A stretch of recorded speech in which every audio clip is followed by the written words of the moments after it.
రేపే యోగిని ఏకాదశి, అలానే శనివారం. రేపు శనివారంతో యోగిని ఏకాదశి కలిసి వస్తుంది కనుక ఇంట్లో వారు మర్చిపోకుండా ఆడవారు ఈ ఒక్క కూర వండితే చాలు, తరతరాలకు తరగని ఐశ్వర్యం అనేది వస్తుంది. అలానే ఇంట్లో ధనవర్షం కూడా కురుస్తుంది, కోటి జన్మల పుణ్యం వస్తుంది. అయితే రేపు ఎంతో శక్తివంతమైన యోగిని ఏకాదశి. ఈ ఏకాదశి వారంతో శనివారంతో కలిసి వస్తుంది. సాధారణంగా శనివారానికి ఎంతో ప్రత్యేకమైనటువంటి స్థానం ఉంటుంది. శనివారం రోజున చేసినటువంటి పూజలకి ఎంతో మంచి ఫలితాలు అనేవి కూడా వస్తాయి. శనివారం అనేది అత్యంత శక్తివంతమైనటువంటిది, పవిత్రమైనటువంటిది శనివారం కనుక ఈ శనివారం రోజున చేసేటటువంటి పూజలకి, పరిహారాలకి విపరీతమైనటువంటి ఫలితం అనేది వస్తుంది. అందులో రేపు యోగిని ఏకాదశి కూడా కనుక ఈ యోగిని ఏకాదశి రోజున ఆడవారు మర్చిపోకుండా ఈ కూరను వండి కొన్ని నియమాలను పాటించిన వారికి తిరుగులేని ఐశ్వర్యం, ధనం అనేది కూడా వస్తుంది. ఇంట్లో ధనం అనేది నిలకడగా ఉంటుంది. డబ్బుకు సంబంధించిన సమస్యలు కూడా తొలగిపోతాయి. యోగిని ఏకాదశి రోజున కొన్ని నియమాలను పాటిస్తే ఇక మనం ఖచ్చితంగా కూడా ఇక ఈ రాశిలో జన్మించినటువంటి యోగిని ఏకాదశి అనేది చాలా అంటే చాలా పవిత్రమైనది. ఈ ఏకాదశి రోజున చేసేటటువంటి పరిహారాలు ఏవైనా సరే మంచి ఫలితాలను తెచ్చిపెడతాయి.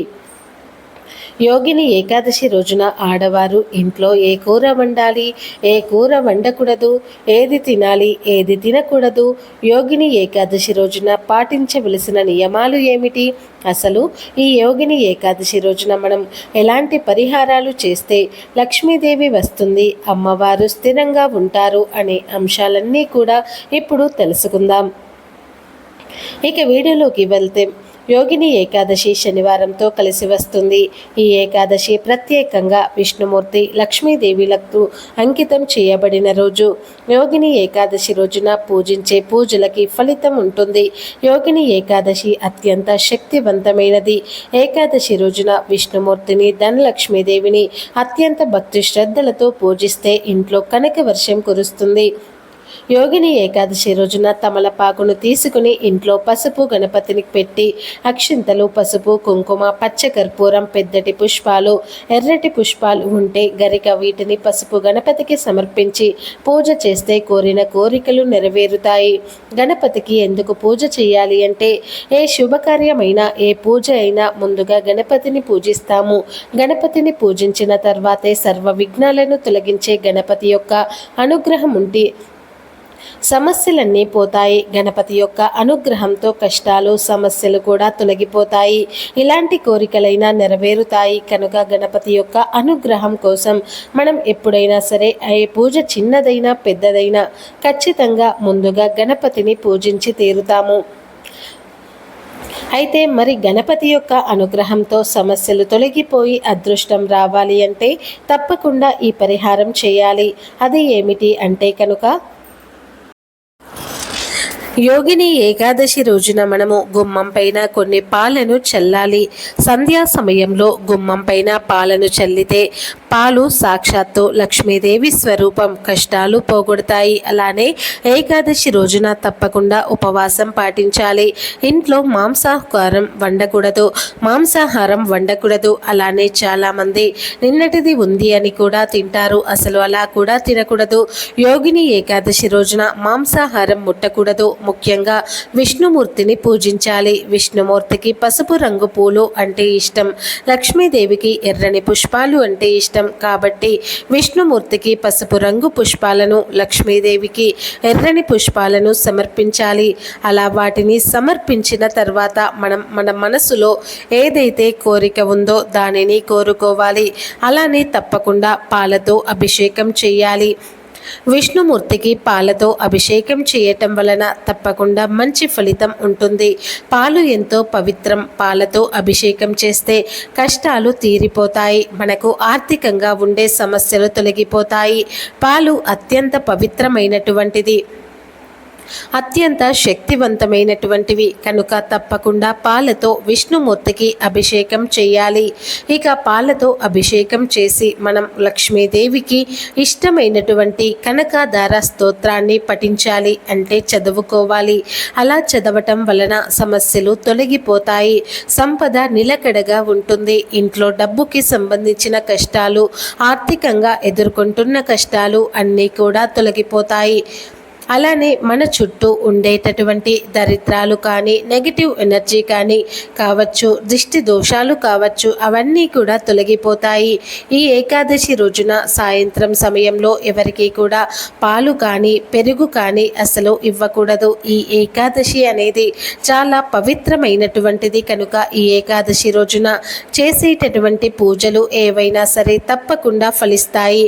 ఇక సాయంత్రం సమయంలో లక్ష్మీదేవి స్వరూపమైన పాలు, చింతపండు పచ్చడి వంటివి పొరపాటున కూడా, అంటే పచ్చడి కూడా ఎవరికి దానంగా కానీ, అసలు ఎలా కూడా డబ్బులు కానీ ఇలా ఎవరికి కూడా ఇవ్వకూడదు. వాటిని ఎవరికైనా ఇస్తే తప్పకుండా సమస్యలు వచ్చి తీరుతాయని గుర్తుపెట్టుకోండి. కష్టాలు తప్పవు అని గుర్తుపెట్టుకోండి. ఇక కష్టాలు, దరిద్రాలు, సమస్యలు అనేవి వచ్చి పడుతూనే ఉంటాయి కనుక ఈ యోగిని ఏకాదశి రోజున ఇవ్వకూడదు. మాంసాహారాన్ని అసలు తినకూడదు. ఇక ఈ యోగిని ఏకాదశి రోజున ప్రతి ఒక్కరు కూడా ఇంట్లో ఏ కూర వండాలి ఇప్పుడు తెలుసుకుందాం. ఇంట్లో ప్రతి ఒక్కరు కూడా యోగిని ఏకాదశి రోజున వంకాయ కానీ, పప్పు కానీ చేసుకోవచ్చు, ఈ కూరలో వండవచ్చు.